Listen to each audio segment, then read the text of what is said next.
Allô, Nissan? Hey, grosse tempête, hein? Hey, Karine, oui, je sais, les vilains bonhommes de neige sont de retour. Mais avec le Nissan Rogue à traction intégrale, c'est pas stressant. Exact, il est conçu et testé pour nos hivers. Oh, Karine, il y a un bonhomme dans le Rogue. Ah, c'est correct. J'ai allumé les sièges chauffants. Ah, bien joué, Karine. Maîtrisez toutes les conditions. Louez le Rogue S 2026 à partir de 0,4% jusqu'à 36 mois, incluant une réduction fidélité de 0,5% pour les clients Nissan admissibles. Jusqu'au 2 mars, sur approbation de crédit, les conditions s'appliquent. Détails chez Nissan. Welcome back. If you have a dog, you know about kennel cough, and more of our dogs are getting it. So what is it? How dangerous is it? Let's hear more from an expert on this. Very happy to be joined by Dr. Enid Styles, veterinarian at Sherwood Park Animal Hospital in Beaconsfield. Dr. Styles, thank you very much for joining us. Thanks for having me. So I've had a dog. I'm getting a puppy on Labor Day weekend. I'm very excited. Maybe remind me and remind our listeners. I mean, what is kennel cough exactly? Yeah, so kennel cough is a highly contagious sort of upper respiratory infection. So it's an infection that typically causes an irritation of the trachea, which is that breathing tube, causing a kind of honking sound cough.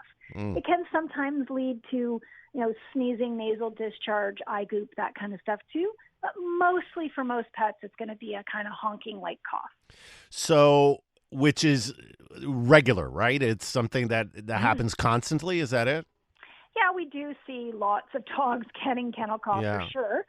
And I think you're getting a puppy. Yeah. We talk a lot about puppies getting vaccinated because when they do get kennel cough, first of all, it can be harder on them, just like in the older patients as well, right? So we really, really want to make sure the young and the old are getting vaccinated. And the other thing is that right now we're seeing quite a bit because so many people have decided it's finally time to take some vacations after the pandemic, or still during it, but let's just say, they're taking advantage of having not been on vacation for a few years, and they're bringing their dogs into kennels, and some of those dogs haven't been well enough vaccinated. And even with vaccines, sometimes they can still get sometimes symptoms and still get the disease, just usually not as bad. I remember my previous dog got it while socializing, like in dog parks. Yeah, that's a usual place as well. Yeah, for sure. And again, like because of the pandemic, some people kind of became behind schedule on vaccines, and not everybody does vaccinate their dog against kennel cough. So it's not a mandatory vaccine in Quebec, whereas rabies is. So, I think right now, because we're seeing so much, we're seeing a lot more dogs, and a lot of people who didn't have dogs before have adopted dogs in the past couple of years, to definitely consider vaccinating, because even though, like I said, not 100%, but it will reduce the symptoms in most dogs with kennel cough, and it'll be a little bit less infectious if so. And finally, just like we see with people with COVID, if your dog has symptoms, do not bring it to the dog park and keep it away from other dogs. That's very true. So if you notice your dog is coughing or sneezing, that's not you should not go to the dog park or not have the dog socialize with any other dogs. That's right. Sounds like that's familiar, huh? Sounds so logical, but I don't think a lot of people have that reflex, just like they don't for themselves with COVID, right? Exactly. Okay. But it's common sense, but we need to use that common sense. No, I think, and it's very important to remind us. So if your dog presents symptoms or seems like he or she is sick, it's better to just keep them away from other dogs. Yeah. Exactly. And stay home, keep them away at a distance, because it's actually transmitted through the air. Again, we know some similarities here with other diseases. So they don't even need to be like licking each other and in direct contact. Yeah. Okay, so it's not necessarily proximity, like really engaging with another dog. Well, I mean, they need to be close enough so those air droplets. Right. Okay, the droplets. Yeah. So, right. I mean. So safe social distancing applies here. Social distancing for dogs, exactly. So the 2 meters applies for dogs too. So it makes sense. We're seeing, a new wave of COVID this summer, and so are we with kennel cough. There you go. Okay, so the vaccine. So there is a vaccine then. Yes. Because I remember my dog got it and then got some pills, but you can do. I didn't realize there was a preventive vaccine.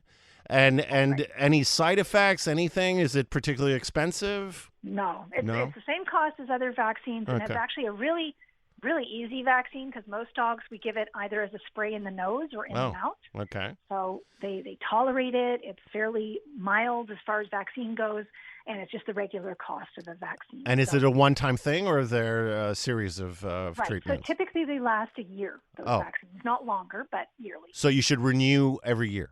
That's right. Okay, got it. And so, so there's been an explosion of people getting dogs over the last 2 years. What have you seen popping up? I mean, is there anything besides the volume of patients you must be seeing, of course, but is there other tips or other things you've seen happening that we should be looking out for as dog owners? I mean, I think one of the big things that we saw early on and we were concerned about was lack of socialization of the dog. So when people were getting puppies during COVID, they weren't experiencing the world out there that they really needed to be properly socialized. So we're still seeing some under-socialized dogs.